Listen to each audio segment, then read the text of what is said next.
This is TJ Legacy, host of the Soapboxx Podcast. The live stream will start shortly, but make sure you like our Facebook page, follow us on Instagram, and tell all of your friends and family that the most infamous podcast on all your streaming services is about to go live. TJ, what's goody? It's HB. Can I just big you up real quick with what you're doing with the Soapboxx? Listen, anytime somebody takes their platform to educate and inform the culture of hip-hop with politics, pop culture, doing what you're doing and being responsible with your platform, I can't do nothing but salute you, TJ. Keep doing what it do. Keep repping for the culture. Nothing but love and respect from me, baby. Peace. Gentlemen, what's really good? It's Peter Rosenberg, Hot 97, ESPN, WWE, Cheap Heat Podcast, all that. Big shout out to my peoples over at the Soapboxx, all right? My man TJ, Legacy Cole, the whole Soapboxx crew.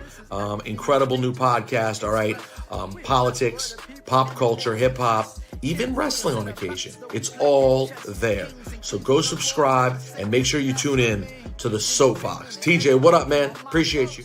Peace to the planet. Charlemagne the God here. What's happening, TJ Legacy Cole? Salute to you, King. Salute to the Soapboxx Podcast. The Soapboxx Podcast is an independent black media podcast, and they talk hip-hop, politics, pop culture, mental health, social justice, a lot of my favorite subjects. Check them out, man. Tune in, subscribe to them. You never know. I'm out here looking at all the different podcasts that are moving and shaking out here, because, I got the Black Effect Podcast Network, so I'm going to be checking y'all out, TJ. All right? Keep working. Today's a new day, and you really tried it. Recorded or called through it all, so I guess I don't have to deny it. Since you wanna play, I'ma show you my hood side. I know I'm saved by his grace. It don't mean I won't cuss you out sometimes. I'ma be honest with you. I almost laid hands, but the Father said that's not the way. Since you grown, won't treat you like a child. You tried. I tried to watch my mouth, but you tried. Y'all know Satan's busy, he's a lie. I am not the one, but still you tried. You tried. Try. Next time I bet you.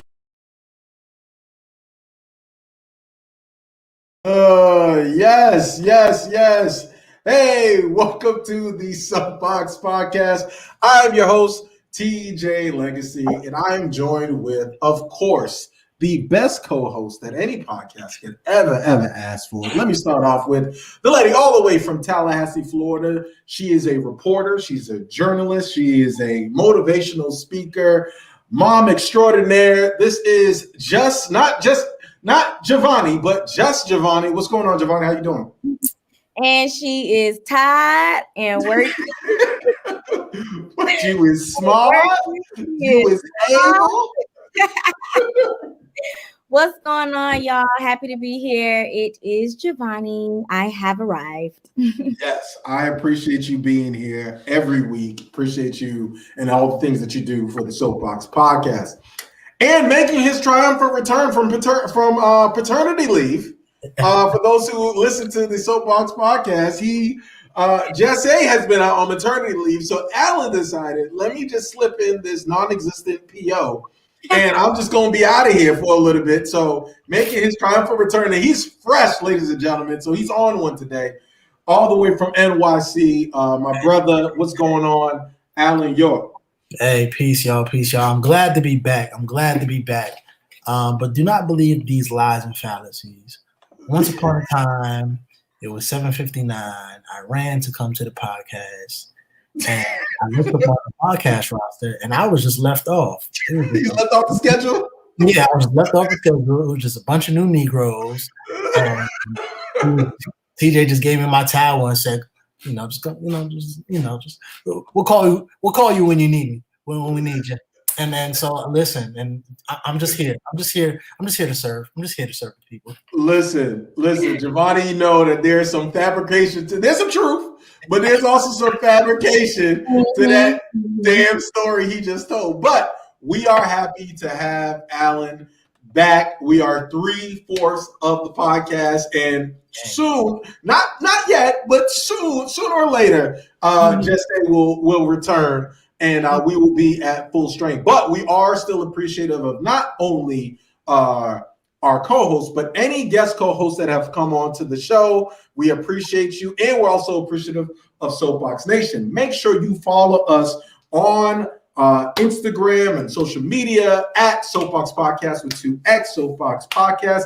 And thank y'all from UK to the United States to Portugal to all these folks that are on the streaming services listening to the Soapboxx Podcast, Soapboxx Nation. Y'all cut up last week. Y'all was acting up in the comment sections. Oh, so, I need that. So I appreciate that. So make sure, don't be shy, because I know Soapboxx Nation, y'all are not. Make sure you drop comments in the comment section, because we have a lot to discuss. Because as you saw in the intro, Kirk Franklin, Giovanni, he has gotten into some hot water because he, was doing a little bit of cussing. So what's popping with Kirk Franklin? Okay, so a conversation between Kirk Franklin and his son, who is 32 years old. He will be 33 in May. Some curse words came out in those conversations, and some people are just criticizing Kirk Franklin for how he reacted. They're trying to cancel the culture on him, and I'm not having it, but we have the clip, right? Yes, we do. Okay, so in the clip, you're gonna hear some bleeps, or you may hear actually everything that happened. You know what, Giovanni? We actually don't know, but since we are an uncensored podcast, we just gonna play it and see what happens. Up a piece of paper. Okay, if you think I'm reading this paper, let me say it like this. When your bitch ass starts getting disrespected, you need to get your skinny motherfucking ass back out the goddamn way before I put my foot in your ass. Because I dare you. I dare you. I dare you. I dare you. Shut the fuck up. I'm old. What's up? I will break your neck, nigga, if you ever disrespect me. I did it. Say something else. Say something else. You like Pinky from next Friday? My foot. No, he said I will break your neck. Yes, go ahead, Jay. Go ahead. He meant it. But yeah, so Kirk Franklin has apologized for what reason, to his fans, I understand, but in reality, what reason, I don't know, because I honestly we have that too. Oh, the apology. Okay, yes. So you want to toss to that? Yeah, let's toss to it. Okay. Many of you know I have an older son named Kerryon Franklin. In May, he'll be 33. For many years, we have had a toxic relationship with him as a family. We've tried for many years through counseling, through therapy, to try to rectify this private family matter. Recently, my son and I had an argument that he chose to record. I felt extremely disrespected in that conversation, and I lost my temper. And I said words that are not appropriate. And I'm sincerely sorry to all of you. I sincerely apologize. I want you to know as a father that during that conversation, I called the family therapist and got that therapist on the phone to try to help. He never played that part of the recording. I'm not perfect. I'm human and I'm going to make mistakes and I'm trying to get it right. Please keep me and my family in your prayers. All right, go ahead. So that was Kirk Franklin, you all, and his apology. He also was on the Tamron Hall show with his wife, and they were speaking of the situation. His wife has, I'm sorry. Well, yeah, no, actually, he and his wife were on the Tamron Hall show, and they spoke to the situation. But also, Kirk Franklin's ex or baby mama, whatever you want to call her, she also spoke on behalf of their 30-plus-year-old son. And then the reality of it is both women, the person who Kirk Franklin is married to now said it's a conversation that two grown men were having. And at this point, they feel like they've been trying to give their son all the help that he's needed, but the situation has not gotten better. And then with Carrion's mom, she was saying pretty much the same thing. Like, they've been dealing with this since he was a very young child, and it's issues that it's kind of just beyond what we really would be able to understand. So they didn't want to admit that their son has anger problems, or maybe it's an emotional mental health thing that could be going on. But I feel like they never really outed him. They just kind of said, listen, he's dealing with some stuff and we've been doing this for years. And then even on the Tamron Hall show, they asked Kirk Franklin and his wife, like, to that extent, how often does it happen? And the question wasn't directly answered. It was just more so like, well, this happened this time, and families go through things. So I'm not sure how often Kirk Franklin has told his son that he was going to break his neck or put his foot across his face. So I'm not sure how many times his son has cussed him out. But apparently they are seeking counseling, and they have been receiving counseling and mentorship for many, many years. And so, so what do y'all think about it before I give my final opinion? Well, I'll let Alan. Alan's refreshed. He's jumping at the bit. Go ahead, Alan. What do you think? Oh, is that what I was doing? I think it's a couple of things here. I mean, I feel like, and maybe I'm one of the few people that feel like this. I've never felt like Kirk Franklin has ever portrayed himself as like holier than thou, right? I've always felt like Kirk Franklin has positioned himself as, of course, this immensely godly person. But I thought his introduction was kind of like, yo, I'm kind of still like y'all. Like, I'm not so far removed from who I used to be, or just being able to relate to the youth. So when I heard this, I wasn't necessarily extremely shocked. So, I mean, of course, the language itself, it may be a little, it might have caught me off guard, but very briefly, because, if it's one thing that I know, especially growing up in a Christian household, the parents are going to tell you, what's that scripture? Spare the rod, spoil the child. So discipline is an extremely important thing in a Christian household. Now, the language, of course, like I said, is a little bit different, but also something that I noticed as well was, one, on the very first time that Kirk kind of cursed, I noticed that whoever was in the background, I'm assuming it's his wife, she started laughing.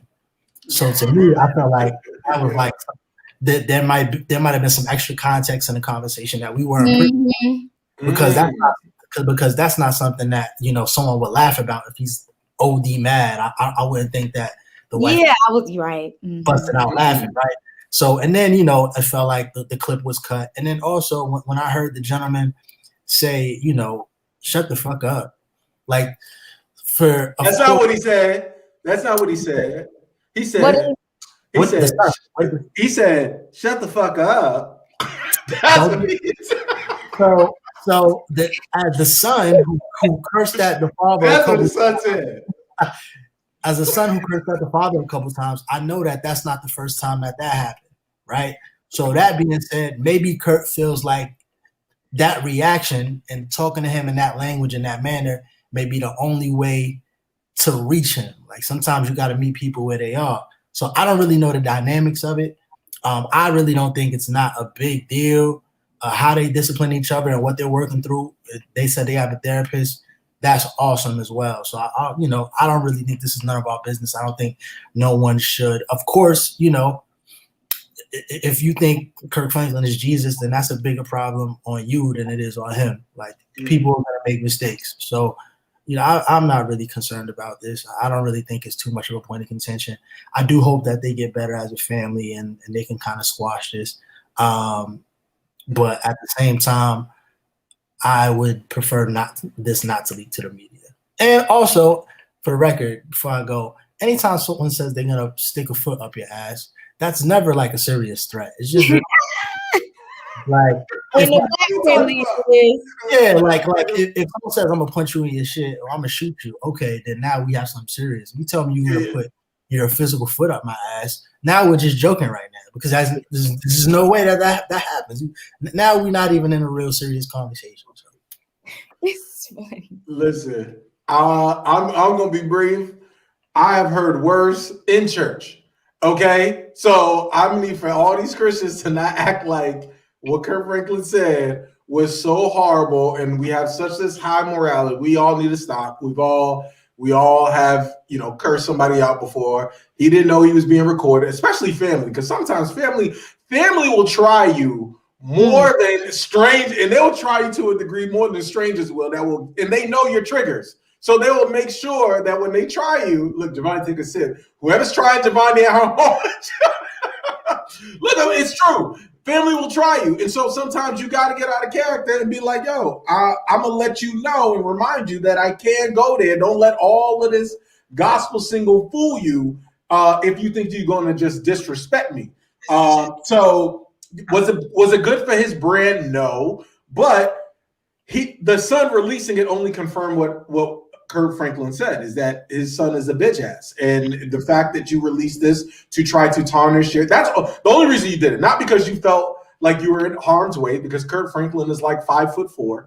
Like, you did this to kind of tarnish your father's image because of whatever daddy issues that y'all are dealing with that you clearly have, because you said, what'd he say?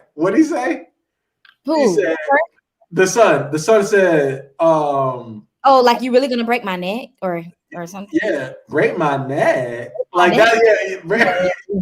No, he's stressed a little bit. So there might be something else going on that we don't know about that's causing friction in the family.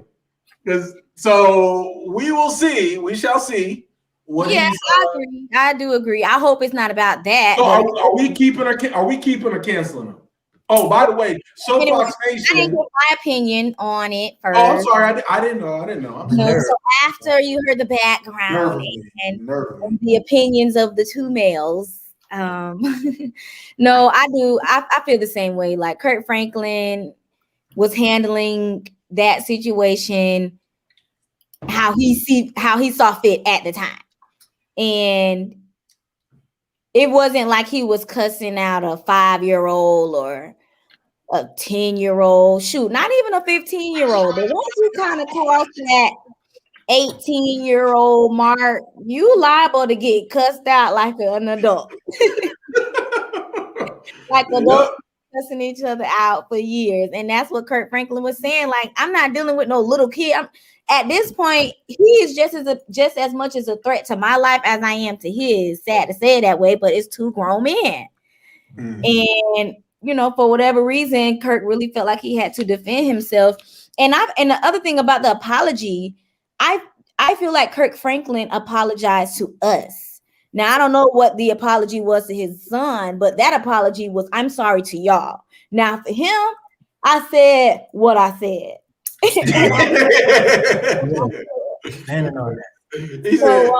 when I see you, it's on sight, little nigga. Just know that. But yeah, so I'm keeping Kirk. All right, Alan, you keeping Kirk Franklin? Of course.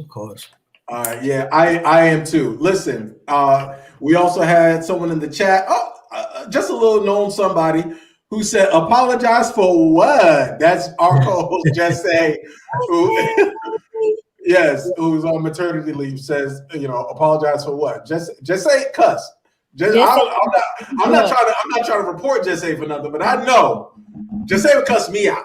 You see what I'm saying? Ever have her do a show without some snacks before the show? It will be rough. But listen, this is not on our docket, but I wanted to get Giovanni's opinion on this video, of this controversial video that has been gone viral this week. All right. And so this video for our listening audience who is listening to us on Spotify, Stitcher, or any of your streaming services, this video is of a couple at a birthday dinner, and it has Salt Bae in it, and it's a controversial video because people are trying to figure out, is she out of bounds? Is she being disrespectful? Or is this okay? So I'm going to play the clip.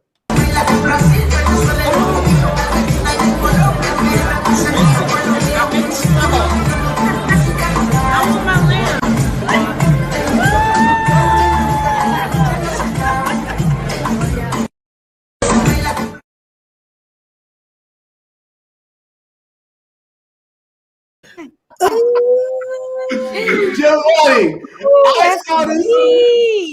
I saw this video, Giovanni, right? And so for those of our listening audience who can't see us, or you should be watching us live, but if you can't see us live, that's Salt Babe. Salt Babe is a chef, and he's basically cooking up some lamb at the table, and then he takes the lamb and he feeds it to this man's, I don't know if it's his wife, or I'm gonna just say it's his girlfriend, right? Let's just say it's a big old, it had a couple of inches on that on the lamb.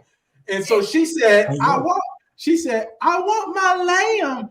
And he fed her the lamb, and she stuck her tongue out and did a sensual receiving. Right on the part where she reached and stuck her tongue out to get the lamb, because that was the part that's disrespectful. I can't do that. She could just tossed it, and she could have tried to catch it or something, but. What is she, flipper? Like, what is she? Like, Giovanni, if I'm a dude, right? If I'm a guy and that's my lady and that happens, am I wrong for excusing myself from that table and be like, and leaving? I guess you would the emotion. Where you going though? She said it. I'm not paying for this meal. I know, like, the night is over. Here's the thing about that though. I'm sorry, Alan. I'm trying to get this from Giovanni because I knew what your ass was gonna say. Your ass is gonna do the hypothetical. It was her birthday. Okay, all right, go ahead, Giovanni. No, go ahead, Giovanni. You will not have to excuse yourself from the table. Now, but he should have checked her ass though, right? Should he have not checked her and gave her to Kirk Franklin? Absolutely not. What? Okay, explain to me why. Are you freaking kidding me right now? It's not her fault that she fine, look good, and got a long tongue. Like, you think she just supposed to have kept her mouth closed? And then even beyond that, it's the simple fact of, okay, if you're going to check me, you better not check me in front of a whole bunch of people. That's what I was going to You better check me at the house. And then if you would have tried to leave, like, it's just like, for what? You that sensitive? Yes, absolutely. I can't even eat a little piece of meat. That's little to you. Check you out. Look at you revealing your personal life. She said, "I'm gonna take that little piece of meat." Look at all the fellas in the chat was like, "Oh, all right.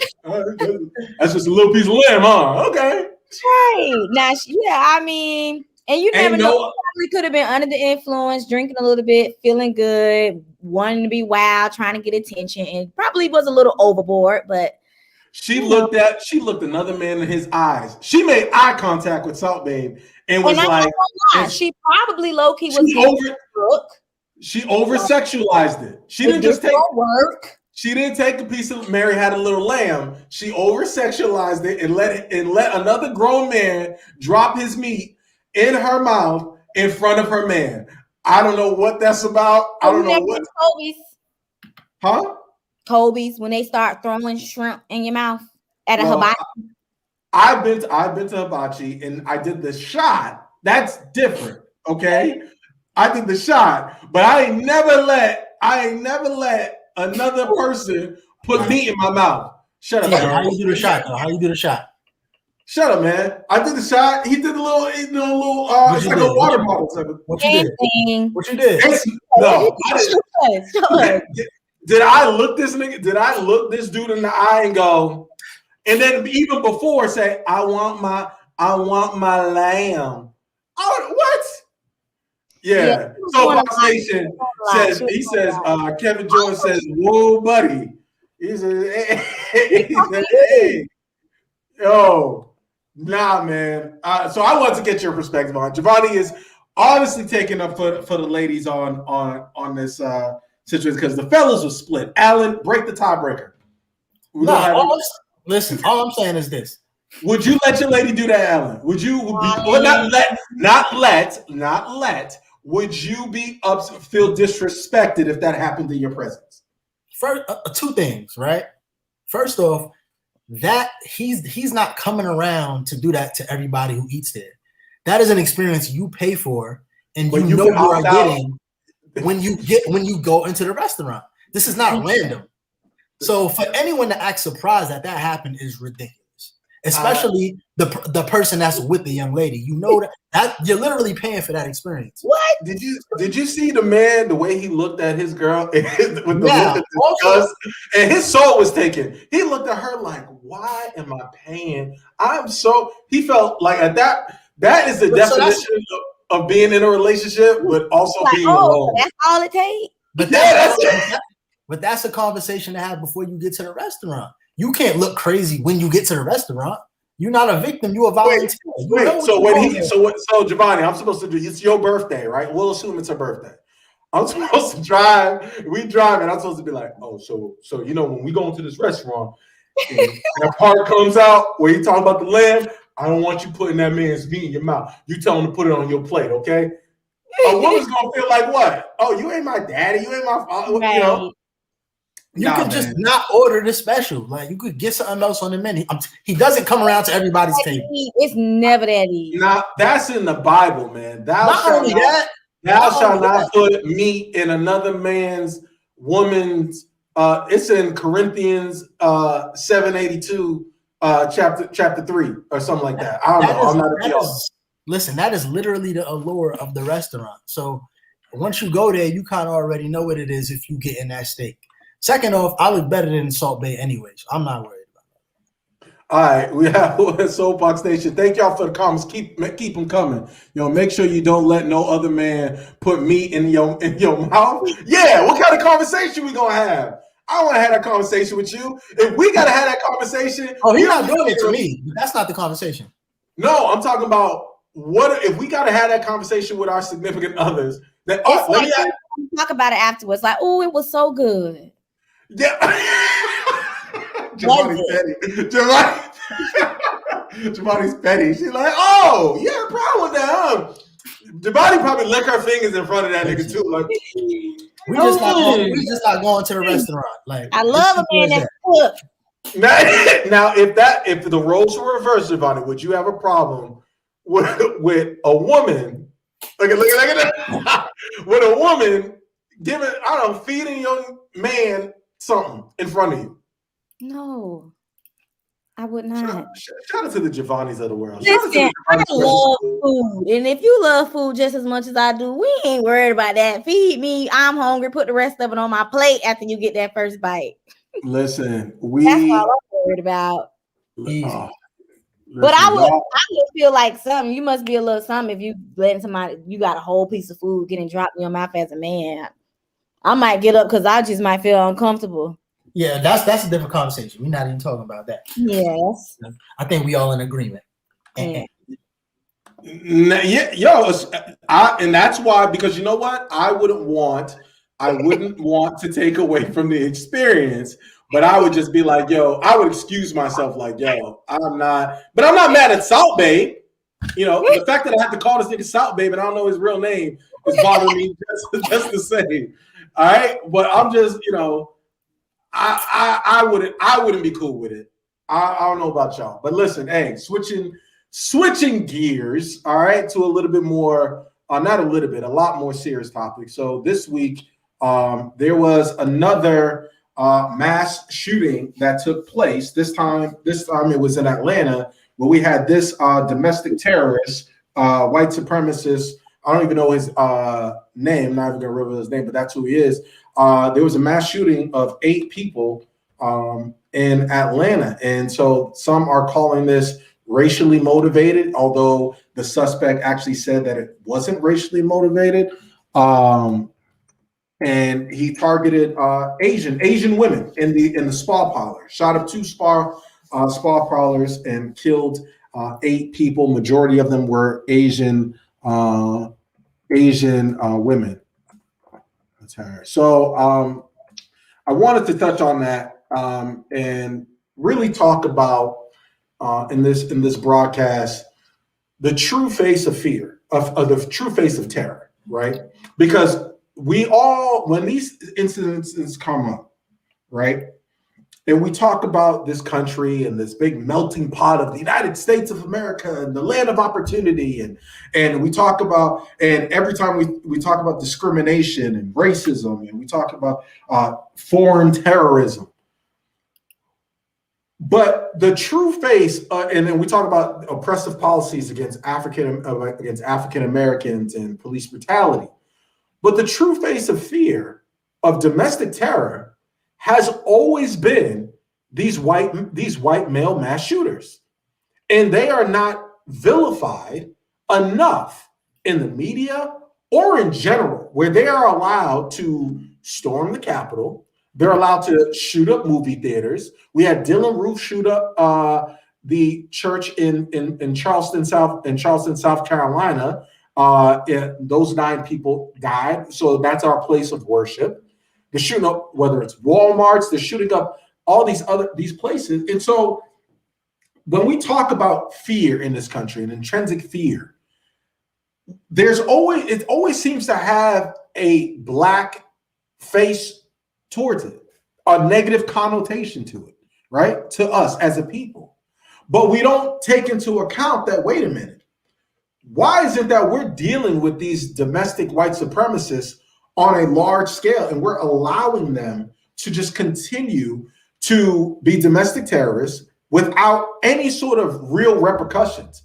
Dylan Roof shot up that church and then went to Burger King. This guy shot up 2 spa parlors. Majority of them were Asian women, and he was unscathed. But yet still, we hear all the time that law enforcement officers can't apprehend or calm down or de-escalate a situation with African Americans because they feared for their life. How many times have we heard, "Oh, I feared for my life"? But they always handle these white supremacists with kid gloves. And I wanted to bring to the attention, which really bothered me, the sheriff captain of where this went down. He had this to say about the latest white mass shooter. That it was not racially motivated. He understood the gravity of it, and he was pretty much fed up and kind of at the end of his rope. And yesterday was a really bad day for him, and this is what he did. Bad day. A really bad day. That's how we classify, right? Having for a white mass shooter, he just had a really bad day. And people may say, well, TJ, that's a harmless comment, right? He's just saying he has a really bad day.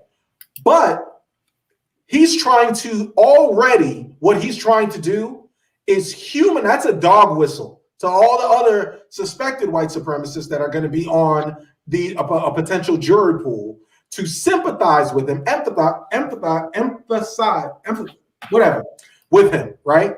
Because they feel like, well, there's always an excuse for white males and their violence when it comes to their violence against women, when it comes to violence against other minorities or people or in Black communities or as law enforcement officers.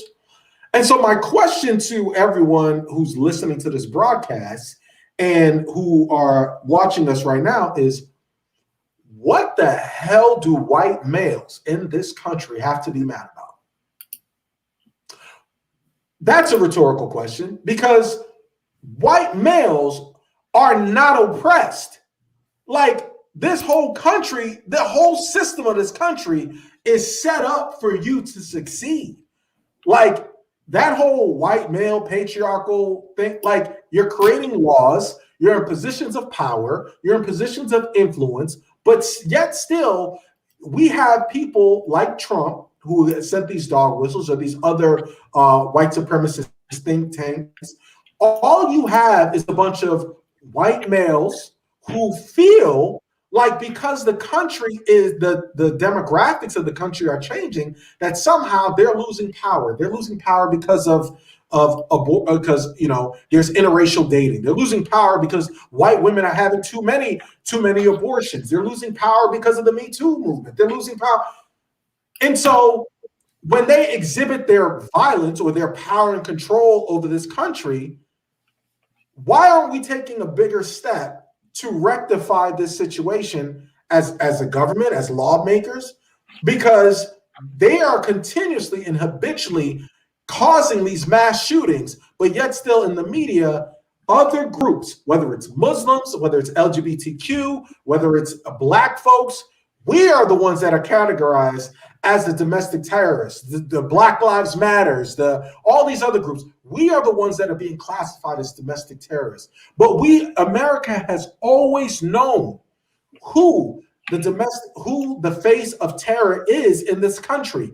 What has only been in denial is the reflection of America looking in that mirror, because a lot of the terror and what they look like our founding fathers, because they use that same terror in order to build this country. And that's why a lot of these people, these domestic terrorists, feel so oppressed. And I wanted to get your thoughts on this, the latest shooting. I'm gonna start with you, Giovanni. What were your thoughts when you first heard about the mass shooting that took place? I mean, I think in general that America has to recognize, like you said, who the real terrorists are. And it's just really that plain and simple. And for a long period, and even I would just say even up to now, like, I think it just made sense, or it seemed scarier to paint a picture of a Black terrorist and a white terrorist. And so that's just what we've allowed to happen, and we've accepted. And then I feel like when you mention like white males, what do they have to be mad about or afraid of? I don't think that has anything to do with it. When they say they had a bad day, that means, something triggered them to hate somebody and they went off, because the terrorist attacks it's full of hate. So it's really more so like them releasing the anger and the hate that they really have for everybody that does not look like them, for everybody that they feel may possibly one day have more power than them. And unfortunately, it is people of color. It is African Americans, Asians, Black and brown people who have always been very intelligent and able to do so many things in this country, and Native Americans, people from the Caribbean, wherever. It is people of color. Like, I don't know what that good gene is, and we just thank God for it. But it's really a threat. It's a threat to America, and if you do not look like they want you to, or I'm not even gonna say act like, it's really just the look, then you are a threat to their power and their status. It's really just frustrating. I mean, it's sad for African Americans. It's sad that they try to have these excuses and exercise their 14th and First and Second Amendment rights, and just always trying to throw, this person had a bad day, or blame it on mental illness in the household, or blame it on some altercation, and they always going back to the law, the stand your ground law, and all just type of barriers that were created to specifically protect them. And they use all of those things to their advantage. Even when we talk about mental health, I don't know too many cases where Black people have claimed it was a mental health issue which led to this incident. But I'm pretty sure. And he can. But we just, for so long, we've been deprived of exercising our rights as human beings. And so they've gone unknown, or they never stand in court. Not only because the judicial system, the justice system was never set up for us. But because the people who are in power they are also, or not, I want to say everyone, but some people in power are also not who we need to have in power. And so it's causing all of this this negative, what would you call it? Not even negativity, but this lies. It's causing all of the lies. And you know what it is, and you bring up a good point. I'm gonna toss it to you, Alan. I think what bothers me the most is how other cultures are depicted in this country, right? Where when we talk, especially when it comes to lawmakers, when we talk about Muslims, and that people bring such a negative connotation to Muslims. Colin Kaepernick was vilified for taking a knee and exercising his First Amendment right. Black people, whenever we're in an interaction with law enforcement, it's always like, oh well, black men, black people are just violent. And then when we talk about black males, the Me Too movement always classifies, well, black men are the face of violence. And it's just like, wait a minute. When it comes to the oppression of other groups, interest groups, when we talk about domestic fear, domestic terror, we know. And I guess this week, I'm tired of pretending, and I guess that's what our platform is for, tired of pretending like we don't know who is causing a lot of these problems for other groups and who don't like things to change and who is in these positions of influence that are like, look, I want to keep, and the cops and that sheriff, that captain, his comments, that's white supremacy taking care of its own. That's that dog whistle of telling other people who are watching, not the people at the press conference, but anybody, because he knows he's being recorded. He's basically letting them know, hey, that's a wink, wink. It's okay what he did. He was having a bad day. So we understand. I understand where he's coming from. Whereas black boys, little black girls, they don't get the benefit of the doubt. Right? No, that conversation would have gone like he was detained. We were able to secure him on with a little fight. Get this stud off the street. Yeah. And he's going to be in jail for quite some time. We're thinking maybe he was on drugs, or maybe he was everything would have came into question. But we took care of the situation. Nobody else was hurt. But what this person is, he was having a bad day, guys. You know how it goes. Was having a bad day. Yeah. Oh, yeah. And it makes you want to pick up a gun and start killing people, huh? It, like I said, it's that dog whistle for more repeat white supremacists to enact racial hatred towards other groups. Alan, go ahead. Yeah. So, it's a couple of things that kind of pop in my mind. First off, rest in peace to everyone who lost their life in the mass shooting, for sure. We definitely got to stand with the Asian community in any way that we can, with the little power that we have, even if it's just our voice. So a couple of things came to mind. So one, it's like there's a quote that says, people who are used to being in position of power, equality feels like oppression. So just any sort of little headway, people were resenting marginalized people for marching during the Black Lives Matter protest. Even though, we can see tangibly that there's been little to zero change outside of awareness, they're mad that we're just bringing awareness to it. And we're not even trying to take away power from anyone necessarily. We're just trying to take away superiority, or a superiority complex is what I should say. So anytime you try to do that, the people who are previously thought that they were in a better position or are better, strike back in these ways, unfortunately. And another thing, something that I like to say as well, as far as TJ, what you were talking about, as far as people acting like we don't know who's the face. And, a conversation has been going on, especially when other marginalized people are being looked to hold and speak for other marginalized people instead of speaking to the majority. And the reason why that people are not, or should I say the media and, certain demographics aren't vilified the way that they should be, as far as, when we look at who's killing all the people and doing all the mass shootings, is something that I like to say is he who writes the paper makes the news. And so as of right now, the media is still predominantly white. The lawmakers are predominantly white. Any images or any sort of characteristics or stereotypes you see are being created from those white outlets. So if you write the newspaper, you make the news. It doesn't matter if it's true or false. Once it gets out to those people, and and those people are still scared too, because at the end of the day, it's self-preservation for them. And the reason why someone like a sheriff can go up there and speak like that about a mass shooter, because for lack of a better term, he's setting it up to where he feels like maybe that could be his son one day, that could be his uncle one day, that could be him one day. And so how would he prefer to be looked at?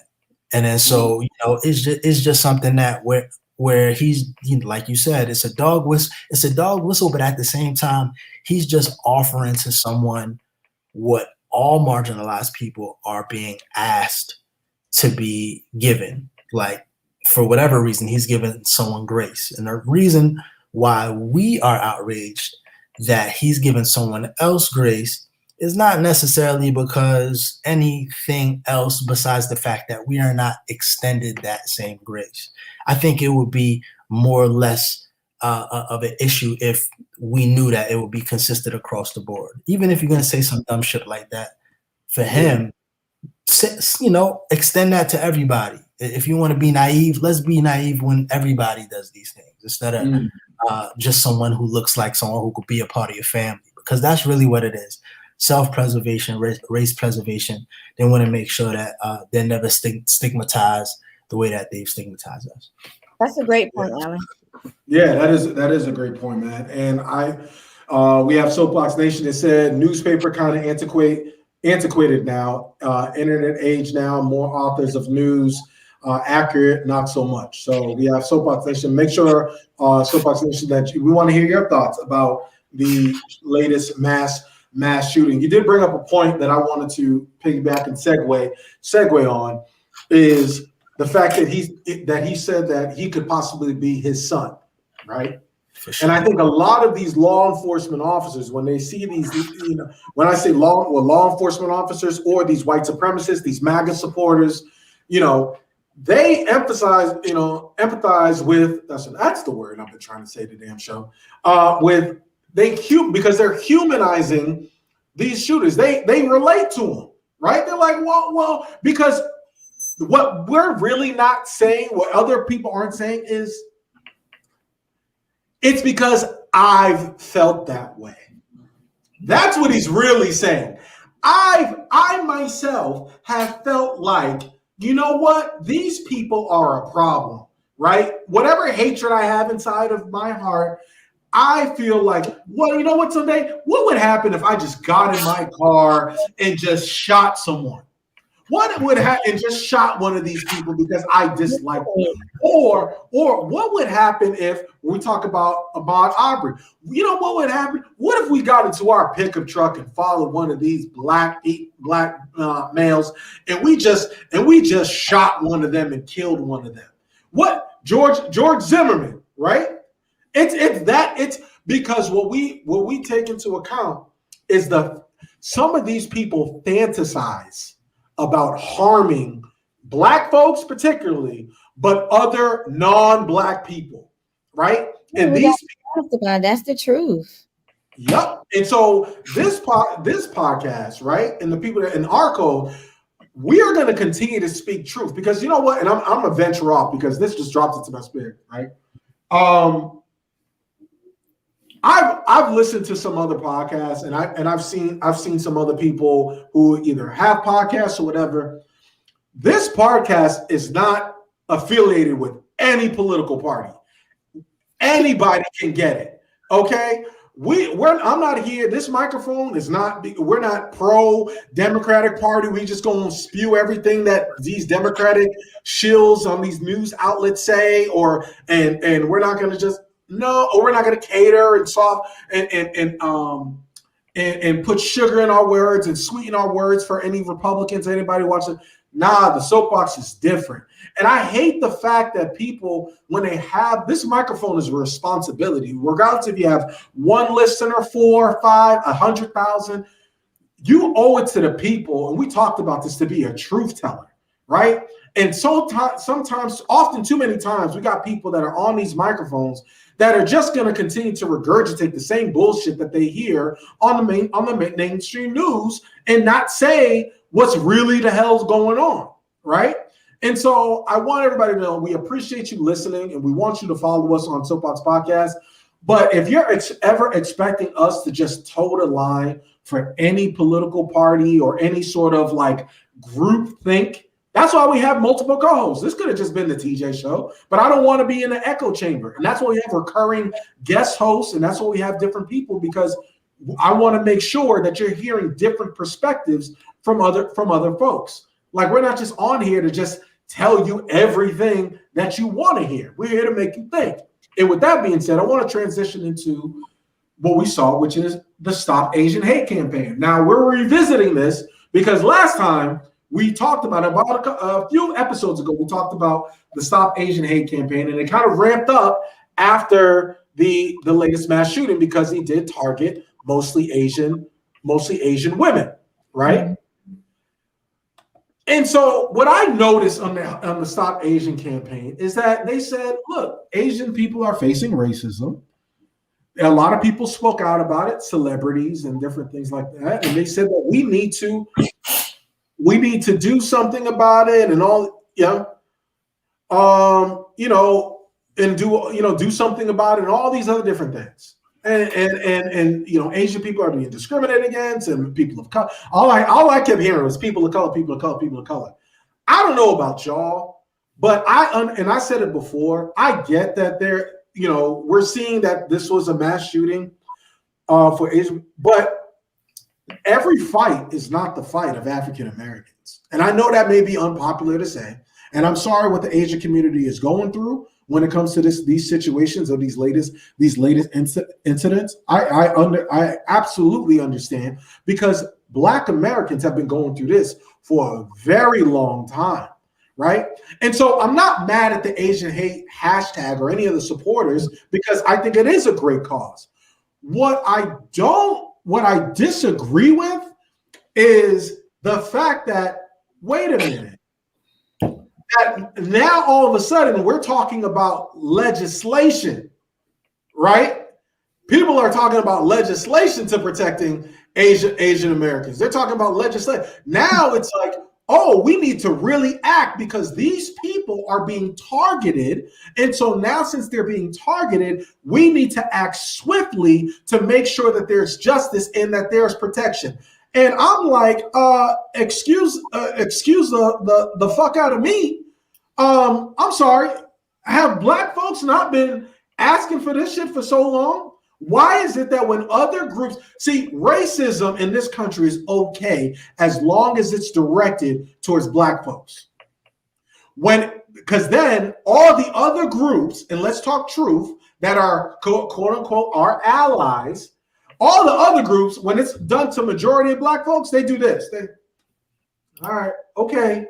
They kind of turn a blind eye and say, we're here with, they'll do a hashtag. Maybe some people will come out with a little march, but laws, actual resources, no, we can't have these type of things. No, but when other minority groups, when it comes to immigrants, when it comes to Asian American, when it comes to Asian people, when it comes to Asian folks, it's not as, there's not a veracity for justice as there is when it comes to when we're asking and demanding it.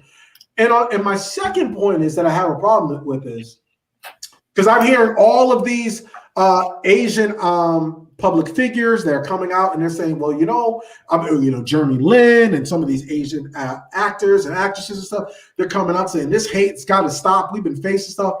And I'm going to bring this point up again. Where were these people when Asian people in this country were beating the shit out of Black women in these salons? where were these Asian? Where was the Asian community when their community has vilified us? So it's almost like, hey, I'm sorry you're going through what you're going through, but when your community was harming and discriminating and exhibiting racism towards African Americans, I didn't see all of these public figures coming out and speaking about it. Daniel Holzclaw in New York, Alan, I'm sure you're familiar with this story. He actually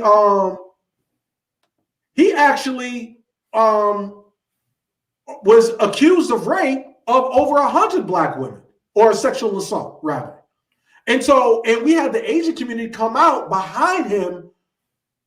They were really behind him, trying to get him off before he was subsequently almost convicted. So I get the hashtag. People shouldn't be hate. There should be no hate and all that other good stuff.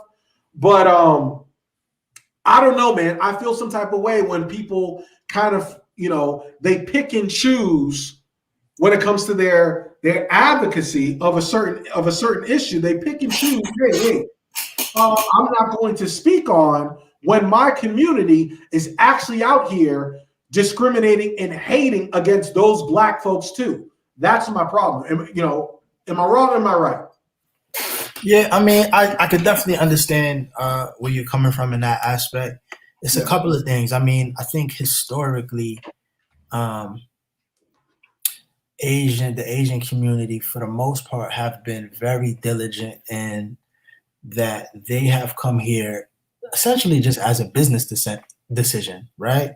I mean, of course, we know that there have been some that were discriminated against and placed in certain camps, and of course, I don't want to downplay what happened to them. But for a lot of the people that we see in our communities and that we interacted, it was a conscious decision for their family to uproot and leave where they were and come here for a better life. And they're playing the long game. So and when I say they're playing the long game, we're talking about they're opening businesses, they're building communities, they're sending their kids to school for them to have a better life than the last couple of generations. And the reason why I bring that up is because they've been extremely focused on that. Like, you can even look at when you say they, you're talking about the Asian community? The Asian community, yeah. Okay. The Asian community, they've been just historically really focused on that. And that's something that, I've definitely admired from the outside looking in. And the reason why I say that is because they even a lot of times, they don't even necessarily always integrate themselves into American society outside of just like taking advantage of everything that we do have to offer. So, of course, like I said, opening these businesses, sending their kids to the best schools so they can have a good life.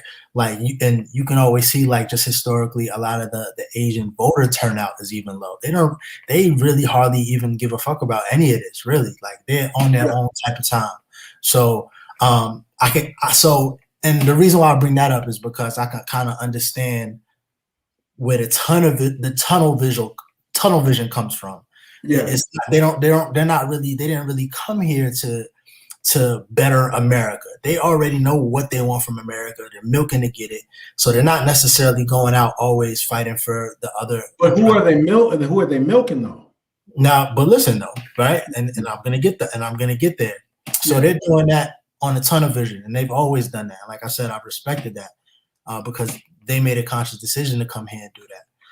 And then also, I'm in New York, so I would be remiss not to say that I don't see a lot of my Asian comrades come out in support of Black lives. So I do want to say that as well. They've definitely showed us a lot of love up here.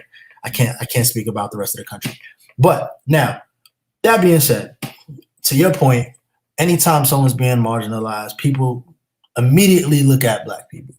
And yes, it frustrates me because it's like, one, as much as we're still fighting and how long that we are fighting for, a part of me feels like, shit, y'all probably should come up with a new plan, because we've been doing this for X amount of years and we feel like we should be farther along in this fight. So maybe y'all should regroup and figure something else out. Because if you're looking at us and we're still trying to figure out after all these years, maybe you should figure out a different method, right? Half of me feels like that, but the other half feels like, and probably maybe a larger than half, is we are leaders. We are the blueprint of how, and the only real, somewhat successful movement of fighting U.S. imperialism, and even just putting a dent in some sort of racism. And what we do impacts people globally. Like people taking our blueprint of our marches and how we've gone about things, even going back to civil rights, and they've implemented that in their plans, even some places overseas when they're fighting for democracy and things of that nature. So I understand why they look at us, because who else are you going to look at? Who else has made headway and who's been fighting a fight of oppression bigger than the Black community has? It's nobody. It's just us. So I understand why they look at us, because it's like we're really the only other people who has been in a position. We're really the only point of reference to look at. They don't have no one else if they're looking for quote unquote help. Now, what everyone should be trying to do is stop looking at other marginalized communities, and we need to start becoming David and shooting rocks at Goliath, because that's where the power holds, and that's what needs to change. But I understand that it's kind of natural to be like, okay, who's been here before? What can we learn from them? And that's Black people. But and to your point, I think you brought up something again, right? It's not the message. The Stop Asian Hate, it's not the message, right? Because Stop Asian Hate, Black Lives Matter, it's the same shit, right? What's the problem is the messenger. They don't give a damn about the Black lives that are being marginalized, including other minority groups who are non-white, right? Mm-hmm. For the majority of them in their community, they may say, "Oh, Black lives," and chant and stuff. But I look, as an activist, chanting and hooting and hollering in the street, it's a part of activism, but that's not the end game. So a lot of times, I don't call these people activists. A lot of times I call some of the people that's in the streets from other communities. Sometimes they're illusionists, right? Because an illusionist is a sleight of hand. Here today, gone tomorrow. Because when the shit hits the fan for Black folks, like they'll march with you. Oh, they'll hug you. Maybe have some interracial dating, so they'll fetishize you, right? But when it comes to actually calling or speaking to the legislator, or to be forcing some of these laws or hitting some of these people or these law enforcement agencies in their pockets, now we're running into a situation. We're running into a problem, right? So it's really the messenger, right? Because a lot of times they're out there just doing civil rights gymnastics, right? Yeah. Oh, I just want to go. I just want to work up a sweat. Okay, we're marching today. Okay, we'll march. We'll chant a little bit. Giovanni will probably interview us. If we're lucky, we'll get on TV or something. We'll do that. But we're not actually bringing tangible resources, and that's the issue that I have. Not against other groups, caping for what they want or their rights, right? Everybody, go ahead, do what you got to do. But when you look at us to help you in your community, but yet still when it's our turn, it's not reciprocated, that's when I have a problem. And especially when we say the same things and the media is like, there's so many discussions. Black lives, we don't have all the facts. Does Black lives, does Black lives matter? So many discussion panels and think tanks. But when Stop Asian Hate came out, oh, you are vilified if you had anything to say against it. It was like, oh no, how dare you say anything? Oh, I'm asking. You know what? And we don't have to elaborate on this now. No, I got you. I don't want to open up a can of worms, but it just, what you're saying, and I definitely understand what you're saying, and I agree. But I can't help but be reminded of some of the people in our own community who kind of feel like that when it comes to, I'm just talking about Black people. When we're talking about Black Lives Matter or marching, and I've listened to people other Black people who may be like, they may be in the LGBTQ community, or sometimes I've even listened to Black women feel similar sentiments when it comes to like maybe Black men or other Black women who may not be LGBT. They just feel like, you know, they are not necessarily getting the support when the shoe's on the other foot. So, I mean, like I said, I don't want to open up that can of worms now, but I just thought it was interesting because the same points that you just said is the ones that they've been bringing up in conversation as well. So it's kind of like interesting how, not to like put those two parallel, but it's just kind of interesting how everyone at some sort of level feels like they're doing more for other people than are being done in return. Well, I want to get the expertise from, well, we have a Black woman and we also have a journalist. So we're having a discussion about Black women and we're having a discussion about media and their depiction. So, I mean, I want to ask you, Giovanni, as far as when you see things and images, you know, as someone who is in the media space, right? We're all in the media space, but you are, you know, as a journalist, you're a reporter every day. Do you see the connotations and the differences between how news reports on different race demographics? Yeah. I mean, and I think that it's not, I don't think that it's a news thing. I don't necessarily know if journalists started it, but I do think that in general, we characterize people sometimes just because we are ourselves biased. Like we sometimes we can be biased, and as much as maybe we try not to be, we're already just kind of wired up that way from birth. So I don't know if it's just like a journalism or a journalist or a news thing. I just think that, yeah, you're going to be, it is going to be some bias in there, even if you can try to be as impartial as possible. And, but it, you know, it just, I don't know. It just depends on each individual. But as for me, what I would say, and I think I've said this before, in general, I just like to go by the rule of thumb. James Baldwin, I can't believe what you do. No, I can't believe what you say because I see what you do. Correct.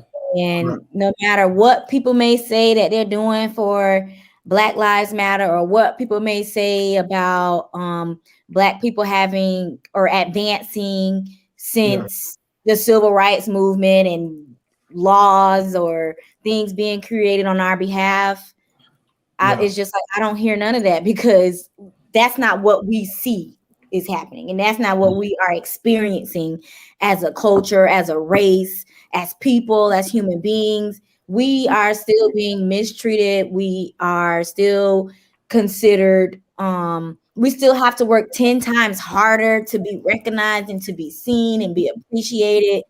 And I just think that that's the whole reality of it. And until I start to really see change and it be consistent, then it's hard for me to believe what anybody is saying that they are trying to do for Black people in general. Like, and we're not asking for handouts. We've just been asking for our equal rights since birth, and that still hasn't been given to us. And thankfully, we do have people. A lot of us have progressed, but then again, we do have people who are really oppressed, and we have to acknowledge that. Like we may be the ones who were able to cross over and make it, but a lot of us, just like some other races, and even some white people, they are oppressed. And so I think it's a race thing. It's poverty.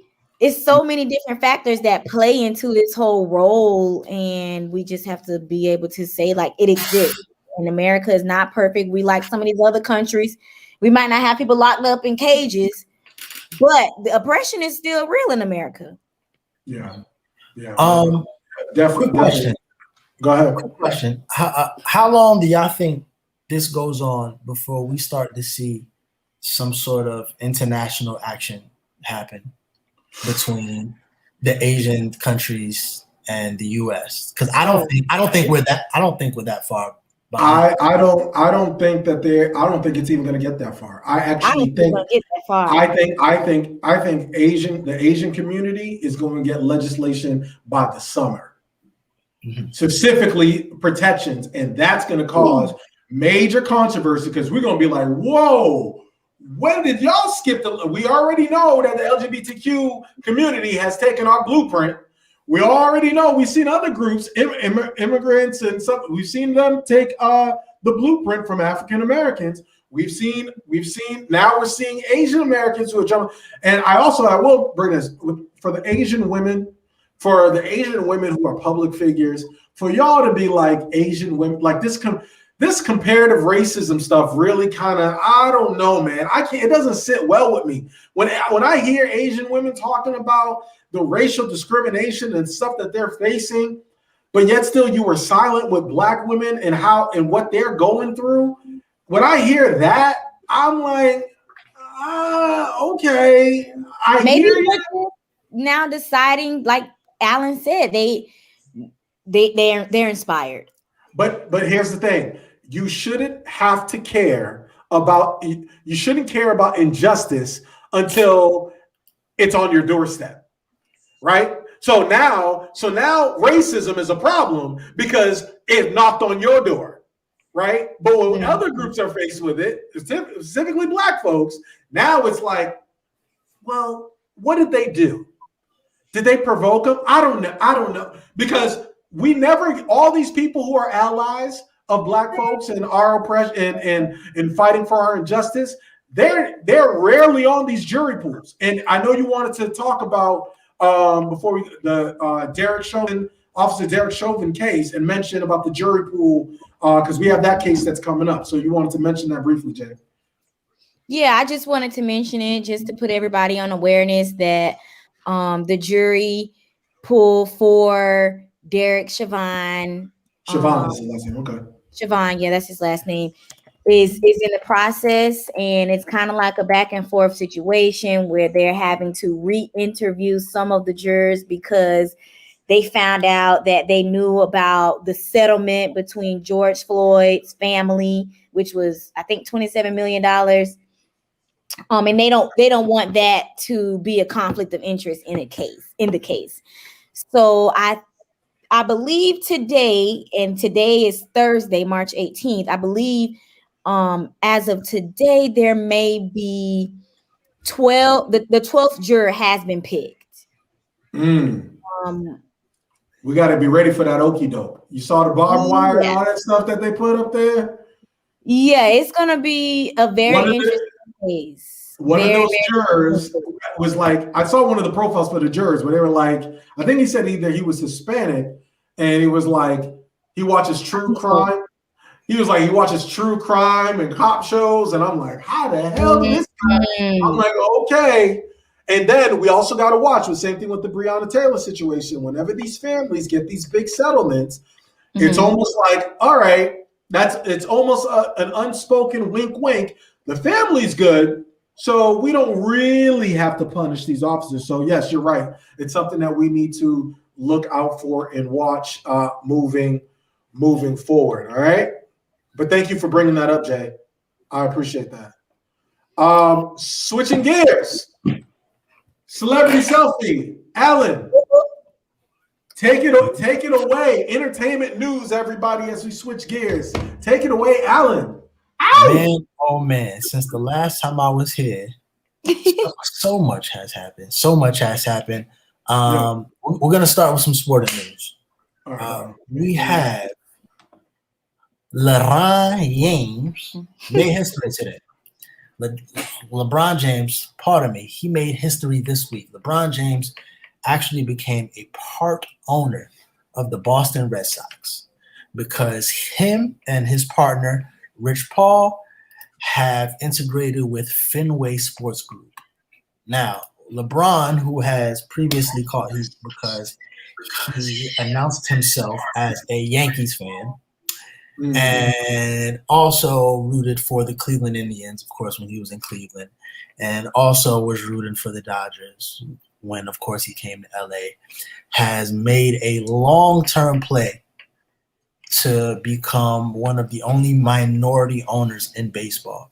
And of course, the most ironic thing about this is in arguably the most racist city, baseball city, that MLB has. Which is, listen, Torrey Hunter, former outfielder for the Minnesota Twins, had a no-trade clause specifically and only to Boston, because every time he would play there, the racial slurs were so strong, he promised never to play in Boston full-time. But that's not about him. This is about LeBron James, who continues to elevate and roll out the red carpet and give the blueprint for up-and-coming athletes, him and Rich Paul. So, hey, I gotta accommodate them. Even if it's with a team that I don't necessarily care for.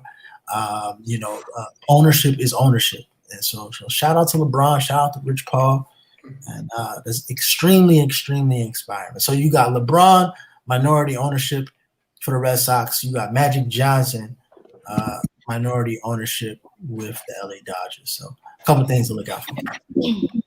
Real quick, shout out to LeBron. I think this is just another step in his off the court endeavors. We saw Kobe do it with the Oscar win. This is just another step for LeBron to one day be an NBA owner, which I think is his goal. So he's elevating his profile. I'm choosing not to be triggered by Alan's disparaging remarks about Boston, Massachusetts, where I was born. But since I was born there and I kind of know what the hell he's talking about, I'm just going to sit this one out and let him continue with celebrity stuff. But also, I'm sorry, let me edit point here. My apologies. It wasn't actually Rich Paul, it was Maverick Carter, his other homeboy. Maverick Carter, who is a big, huge entrepreneur. So shout out to Maverick Carter and LeBron James once again. And also, I love Boston. Cap, go ahead, please. Continue. All right, so we can run through another sports story. Since TJ just brought up our main man, Kobe Bryant, we have his widow, Vanessa Bryant, who is and never was and never will play with Kobe Bryant's name. So recently, what she has done is name the deputies who allegedly took photos at the crash site. If you guys don't know, she was suing the police department because of the released photos that happened in regards to the crash site of Kobe Bryant. So as of right now, she has recently released the names of those culprits. And like I said, she has not and ever will play about Kobe Bryant, his legacy, how that all went down, because it was so despicable that she had to learn about that from the media like the rest of us, as opposed to learning about it in-house. So I hope she gets all of the justice and everything that she deserves. I hope she cleans LAPD out, Calabasas Police Department, California Police Department. Everybody needs to they definitely need to be held accountable for that, for sure. I just want to point out something that I don't think Vanessa Bryant would allow Salt Bae to drop lamb in her mouth, because she don't play that disrespectful shit when it comes to her man. First off, also, wait a minute, and also comment from Soapboxx Nation. Jesse, our co-host, said, "You ain't feeding my man a damn thing." So Jesse, I know she agreed with me. We're not talking about that. We are talking about women who don't play like that. Go ahead. I'm sorry. But she can't say what she's not getting fed. That's the question. So now, speaking about baseball, we're just gonna have a quick, slight, not real announcement, but it made a little bit of headlines for all of our baseball fans out there. Our man Alex Rodriguez has been on a roller coaster with his girlfriend for the last 2 weeks. I don't know why I'm talking about this. We know couples have issues. Last week they was breaking up. This week they was kissing. The streets is going crazy. Not me. That's how life works. I knew when Jennifer Lopez posted that thirst trap booty picture on her Instagram, I knew that there was trouble brewing. Brewing the booty? I knew it was because that she sent out the look. There's no such you can. Okay, here's my philosophy. Right, I called her after that. Look at what's going on. Karrueche is single. Kim Kardashian is single. J-Lo's on the rocks with her relationship. What is these stimulus checks? They probably don't even receive them, but I'm just gonna blame Biden anyway. It is hot girl summer is vastly approaching. Y'all better be prepared for what's going on. J-Lo out here. Look, you know what I realized, Giovanni, and tell me if I'm wrong, because I know you will. I'm under the impression, I used to be under the impression that a lot of women really fantasized about being married. And now more and more I'm realizing that there are women that's not with that monogamy shit. And they're just like, look, they don't want to be tied down. They don't want to be in relationships. They just kind of want to be free. And so J-Lo might just be one of those people that just, as far as commitment, it's cool for a little while, but she ain't really with it like that. I don't know. Yeah, that's very true. Yeah, I feel like same thing like men is some men just don't want to be tied down. Some women just don't want to be tied down. And then you have some women who are very, I wouldn't even say just strict. But yeah, like even, and I feel like it comes with age and experience, because you could be 25, but when 25 versus 35 as a woman is not the same, because you think like, it's not. No, it's not. You're thinking children, vagina, eggs, 10 years maybe from menopause, all different type of stuff. So it may just be different. And then in your younger age, you may want to be young, wild, and free. And then honestly, I feel like a person like J-Lo, who has as much money as she does, she probably just like, I could hire a dude to do what I want to do, who gonna act like a husband. And be good. She gonna call Alan. She gonna call Alan. I'm here. Okay. I'm here. She, young Papi Champo. I've been working on the moves. My hips is right. Alan's been trying to be Dominican since 2005. So, or Hispanic. So, first off, they've been trying to recruit me. You know what I'm saying? They're trying to draft me in the racial draft. But I'm like, we all African. It's cool. It's all good. Whatever. Go ahead. Proceed, please. And this past Sunday, it was the annual Grammy Awards. Mm-hmm. Of course, I'm just here to shout out the Black people that won. So, you don't care about Taylor Swift? Listen, shout out to the graphic. I have nothing to do with that. So, our good friends Anderson .Paak got a Grammy. Shout out to my man Anderson. He also performed with Bruno Mars. Silk Sonic coming soon. Sounds amazing. That's also a banger. Yeah, it is definitely a banger. And of course, Beyonce won. Beyonce got 3 Grammys, 2 with Megan Thee Stallion. Of course, Megan Thee Stallion with her first pair of Grammys. Shout out to Meg. Wasn't necessarily a shock. Beyonce was in attendance, so she leaving with something. So shout out to the Carters and Meg Thee Stallion. Now, speaking of Meg Thee Stallion, she turned up a little bit. She turned up a little bit with our friend Cardi B. They had the little WAP performance, as you can see on the screen. It was a little body roll. Now, an interesting fact. Fun fact about this is Cardi B said that her costume was 18 pounds. So she was up there moving and gyrating with an extra 18 pounds on her. That's real professionalism. That's real showmanship. Shout out to her. Also, yes, showmanship, professionalism. Did you just put Cardi B and professionalism in the same sentence? What a wild podcast this is. Go ahead. Continue, of course. Sir.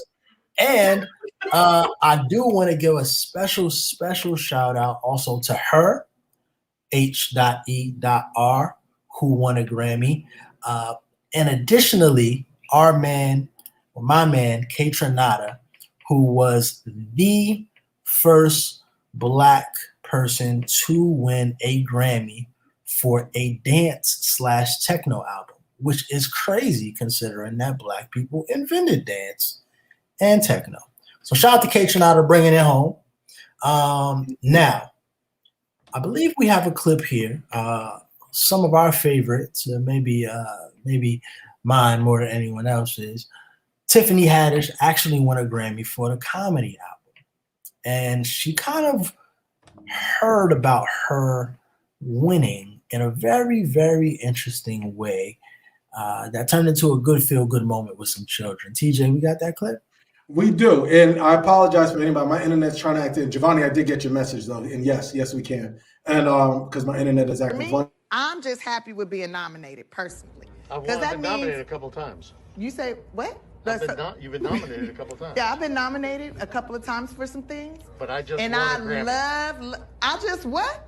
You just won a Grammy. Just love being nominated. I just won a Grammy? No. Are you serious? I'm not lying. I'm telling you the truth. I mean, wait. Y'all see this thing in my ear? Y'all see this in my ear?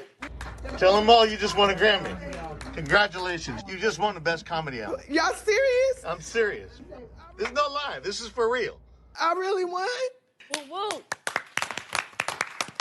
You know, a Black woman hasn't won in that category since 1986? Yes. I learned that from Black History. Yeah, a Black woman hasn't won for Best Comedy Album since Whoopi Goldberg.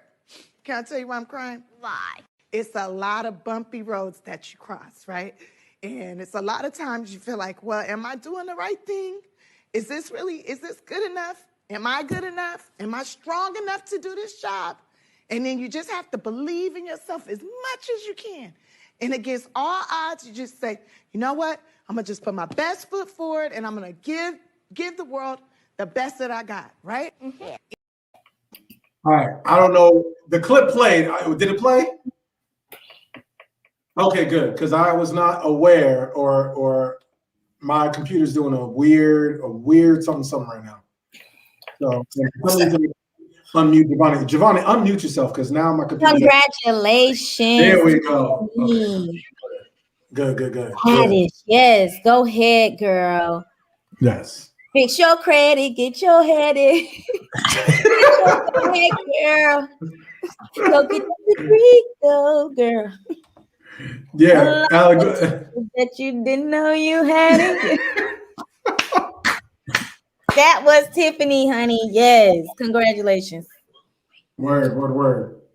Yeah, I thought it was awesome that she really got to share her raw emotion with the kids. I mean, for them to be so young and to not only, of course, speak with her, but kind of see her literally reach the pinnacle of her profession, and for her to take that out of her and give it to them with the words that she was saying as far as the bumpy roads. And she did elaborate in regards to giving them words of encouragement, telling them that essentially they can really do what they want. And she's living proof of that. I mean, Tiffany Haddish is no spring chicken, but she's been out here for decades just working on her craft. And it doesn't matter what any of us really think about, her art, but she is solidified in Hollywood. She's solidified in her profession. And she's in a position that thousands and thousands of comedians died of being. So it's no small feat for her to come to leave with that trophy. So shout out to Tiffany, for real. Word. That's good. We good with celebrity selfie. Thank you, Alan, for your report. Listen, we were gonna, and I know some folks, we are gonna as we vastly approach us wrapping up on Soapboxx Podcast.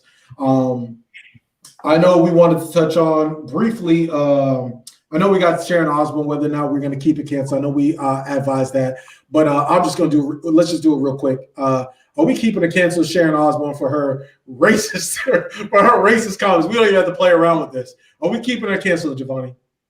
I mean, I was never a big fan of hers, so I think she pretty much canceled.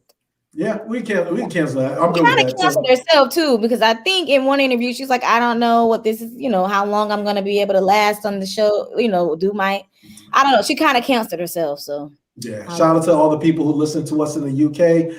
If that's your girl, then come get her because she's over here. She over here in the States acting a fool. Shout out to the Mendem. You said what? Shout out to the Mendem. That's London. Honestly, you know what? And I don't want to be ungrateful or anything, but I really want to. If you are from London and you watch or listen to our podcast, make sure you hit us up in our inbox, Soapboxx Podcast on IG. I want to hear from y'all because we have a large male UK following.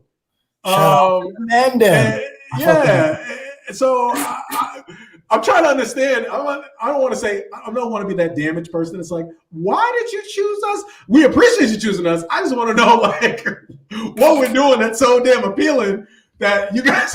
But I appreciate you guys. Hello.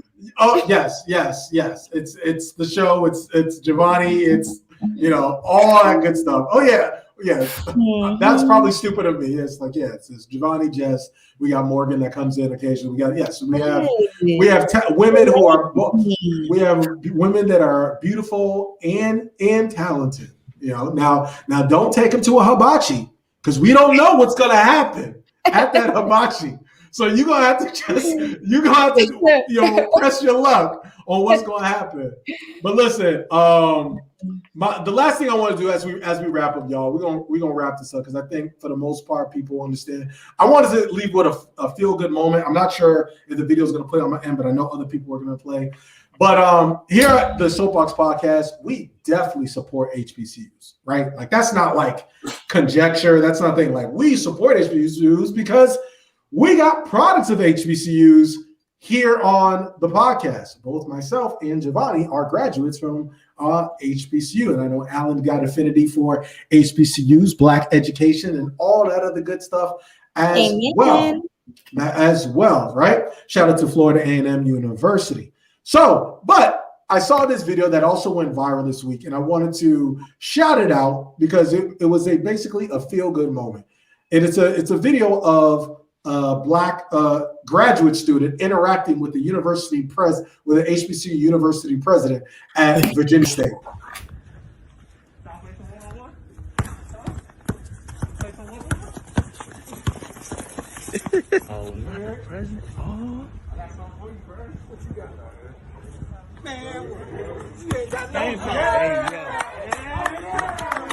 Y'all give me a thumbs up when the video ends because I can't see the But shout out to this kid learning a lesson. Nah. Where you going, bro? Yo, Bo. All right, Prez. Hey. All right, word. So as y'all saw in the clip, I actually, for those who are listening to us on Spotify, make sure you watch us on Soapboxx and subscribe to our YouTube channel. Right? Our YouTube channel, we're trying to build that thing up, man. Subscribe to us on YouTube channel. For those who are listening to us and watching us on YouTube, shout out to you and thank you for commenting. But it was dope to see that type of interaction from a school administrator and from a Black graduate student, all in good fun. And that's a lesson for some of these young cats be trying. Like y'all see how that young Kirk Franklin's son tried him? Y'all need to stop. What is it? Gen Z? Gen X? What's the next generation after millennials? Is it Gen Z? Please stop trying the other generations because some of y'all is just out here. We are making y'all go viral for y'all mistakes on y'all platforms. This is what y'all created. So, but I like that because that kind of shows you what HBCU, a part of HBCU culture and the HBCU experience is about. Having those those professionals kind of interacting with students, having a good time. Huh? I said because you can't play basketball if you're not Black. No. What I'm saying is it's look at me. She got me here. No. You know what she's getting me because of the Salt Bay. She's still salty over that Salt Bay. Look, I'm telling you, I want to put a poll. I'm gonna put a poll up. I'm gonna put the video up on our Instagram because I want to get more people's reactions to that video. It's gonna go up on. I'll do it tomorrow. It's gonna go up tomorrow. I want to know who's out of bounds, and we're gonna take a poll. on it this week. But shout out to Virginia State, that administrator. Shout out to young black men in education. And let's hit it. Let's do more of the story, and we're gonna start with ladies first. We're gonna start with Giovanni. What's up, everybody? So definitely enjoy today's conversation. We talked everything, and of course, even just going back to the Kirk Franklin conversation that we had, that I and others and the team brought to light. But no, yeah. So me, TJ, and Alan, we talked about the Kirk Franklin situation, and I guess if you haven't already listened to it, go back and listen to it, and you will understand my moral of the story, which is, if you act grown and you want to be grown, then you're gonna have to deal with grown people responsibilities, and sometimes you're in conflicts that may hurt, but that's just kind of what adults go through. So my main thing is, if you want to be grown, act like an adult and earn your respect. Respect isn't just going to be given to you. Also, you all make sure, of course, you follow me on Instagram at Just Giovanni. And I am having a flash sale right now for my Pour Into Yourself mugs. It's your everyday motivation mug for your coffee, tea, all that good stuff. Y'all know how we do. And feel free to share it. Feel free to buy it for someone else. And in that process, always practice self-love heading into the weekend. Love you guys. Word. Appreciate that. Shout out. You know what? When you said act grown, I was like a shiver went down my spine. I know Noble has heard that or will hear that in his lifetime. So, shout out to the motherly instincts. Because every black kid knows what she's like, Javon, what's she gonna say? But appreciate the moral of the story. Alan York, welcome back, man. Came back firing this week. Appreciate you and your time. As well as yours, Giovanni. Alan, what's your moral of the story? Of course, always glad to be back with y'all. My moral of the story, short and sweet. I'm actually gonna flip something that I said earlier. He, of course, or she, he who writes the news, he who writes the paper, creates the news. So that means control your own narrative. Be who you want to be. As long as you're happy with yourself, then it doesn't matter if other people are not happy with you. Reach your full potential, treat people well, and practice the golden rule. So, like I said, he who writes the newspaper, make the story, make your own story, and wear your mask too. We still wearing masks? Yes. You in New York, Florida, folks. It's Florida. down here. I quit. Florida's like, look, Florida man, is no regulations. They're about to be 45,000 people at WrestleMania in Tampa. 45. Because they're about to be capacity. But look, my moral of the story, I'll let y'all in on my moral of the story. I won't just do the solo on me. My moral of the story is, don't start nothing, won't be nothing, right? So that goes for any of these white domestic terrorists, right? That also goes for anybody who's at the hibachi who wants to be disrespectful. That goes for Kirk Franklin and his son. And talk about what he said. You heard what he said. Kirk Franklin said he's going to put that foot up your ass if you keep fucking with him. And he wasn't playing, right? And so, so that's my moral of the story. And also, on another serious note, I just wanted to talk to anybody who may have any sort of like anxiety in their life, or thinking that they're not good enough, or having negative thoughts that creep up into your mind or your psyche. I myself get those sometimes. And I want to just tell you that fear is not real. Okay. And that anxiety is not real. Like, when it comes to you have to learn to control your internal thoughts and your internal conversations, because sometimes, and I know it can be very paralyzing and demoralizing to you and what you want to do in your life. So please do the work. You know, if you need to go seek therapy, seek therapy. I myself am looking for a therapist that I can see, you know, once a week and all stuff, because it's healthy. And it doesn't mean that there's anything nefariously wrong with you, even though I got plenty of issues.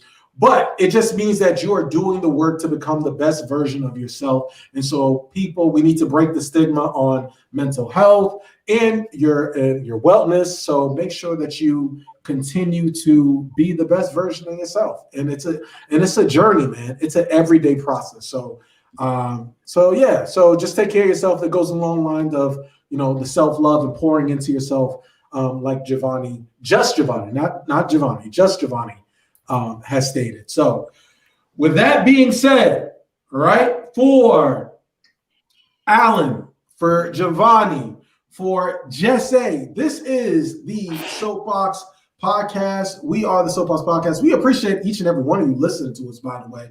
Appreciate the show. We are out. Peace. What'd he say?